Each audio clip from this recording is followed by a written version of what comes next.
Hello students, welcome to brain boosters hub. तो हमारा आज का लेक्चर है on the topic Ohm's law. So Ohm's law की एक्चुअल स्टेटमेंट क्या है? According to this law, the current flowing in a conductor is directly proportional to the potential difference applied across its end, provided that the physical conditions and temperature remains constant. इसका मतलब है कि हम अगर एक conductor लेते हैं और उस कंडक्टर के अक्रॉस हम एक पोटेंशियल डिफरेंस सेट करते हैं, तो उस कंडक्टर के अक्रॉस जो करंट फ्लो होगा वो डायरेक्टली प्रोपोर्शनल होगा उसके पोटेंशियल डिफरेंस के। लेकिन कंडीशंस ये है कि फिजिकल कंडीशंस और टेम्परेचर क्या रहना चाहिए? Constant. Okay, I is directly proportional to V. This is the mathematical relation of the Ohm's law. लेकिन अगर हम इस proportionality के साइन को हटाएं, I upon V equals to V upon I equals to constant, V upon I equals to R. तो हमारा constant of proportionality क्या आता है? R। और R क्या है यहाँ पर? Resistance. R is the resistance. Resistance means the opposition to the flow of current. मतलब कि जब ये करंट फ्लो हो रहा है इस सर्किट में, तो उस करंट के फ्लो होने के दौरान जो ऑपोजिशंस आएंगी to the flow of electrons, उसको कहेंगे हम रेजिस्टेंस।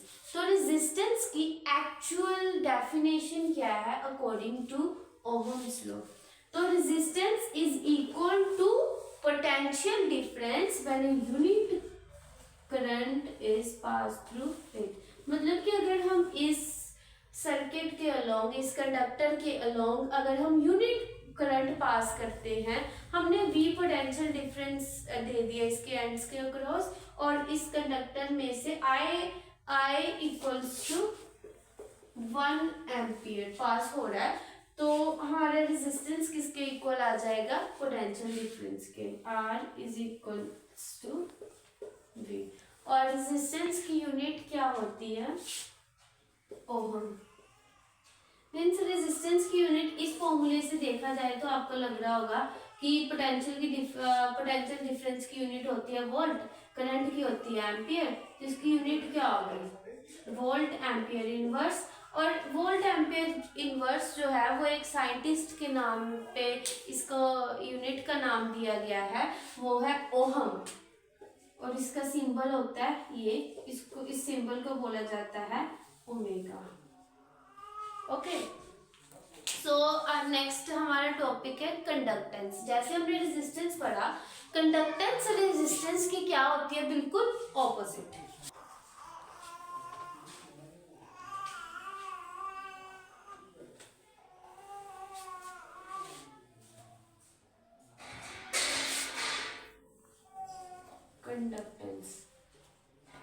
कंडक्टेंस क्या होता है? Reciprocal to resistance, 1 upon resistance. Okay,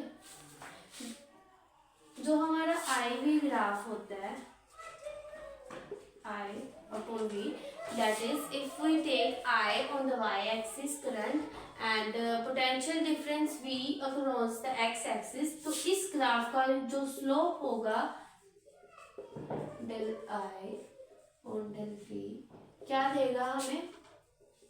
1/R। 1/R क्या है? कंडक्टेंस। और इस कंडक्टेंस की यूनिट होती है ohm. 1 upon ohm equals to ohm inverse और साइमन, और फिर साइमन का सिंबल होता है S। और जैसे IV ग्राफ होता है वैसे VI ग्राफ भी होता है। ओके, जो VI ग्राफ होता है जिसमें हम वोल्टेज है वो y एक्सिस के अलोंग लेते हैं और जो करंट है वो x एक्सिस के अलोंग लेते हैं, तो इस ग्राफ का जो स्लोप है, स्लोप ऑफ दिस ग्राफ हमें क्या देता है? Resistance okay, resistance R, del V upon del I equals to R। आपने पढ़ा ही था ओम्स लॉ में, अभी मैंने पीछे कराया ना, रेजिस्टेंस का फॉर्मूला क्या होता है, V अपॉन I, जहाँ पे वोल्टेज रेजिस्टेंस किसके इक्वल आ जाता है, वोल्टेज के, जब हम 1 एम्पीयर करंट पास करते हैं। तो स्लोप इस ग्राफ का स्लोप हमें क्या देता है, रेजिस्टेंस। ओके, सो यही था हमारा आज का लेक्चर।